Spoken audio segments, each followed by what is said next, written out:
Welcome to NS TV. నేను రాజీవ్. ముందుగా headlines చూద్దాం. హుజూరాబాద్ పట్టణ అధ్యక్షులు తూర్పాటి రాజు ఆధ్వర్యంలో సోమవారం రోజున రాష్ట్ర ప్రభుత్వం అవలంబిస్తున్న ప్రజా వ్యతిరేక విధానాలకు విమర్శిస్తూ నిరసన తెలిపి హుజూరాబాద్ ఎంఆర్ఓ ఆఫీసులో వినతి పత్రం అందజేశారు.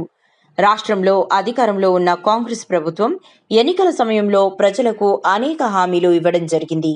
కానీ వాటిలో ఏ ఒక్క హామీ కూడా ఇప్పటి వరకు పూర్తిగా అమలు కాలేదు. నమ్మకం పెట్టుకొని ఓటు వేసిన ప్రజలు ప్రస్తుతం కాంగ్రెస్ ప్రభుత్వంపై తీవ్ర నిరాశ వ్యక్తం చేస్తున్నారన్నారు. ముఖ్యంగా యువతకు జాబ్ క్యాలెండర్, నిరుద్యోగ భృతి, వృద్ధాప్య, వితంతు మరియు దివ్యాంగులకు పెన్షన్లు, కళ్యాణ లక్ష్మి, పేదలకు గృహ నిర్మాణ పథకం, రైతులకు రైతు భరోసా, భూ సమస్యల పరిష్కారం వంటి అనేక హామీలు ఇప్పటికీ అమలు కావడం లేదన్నారు.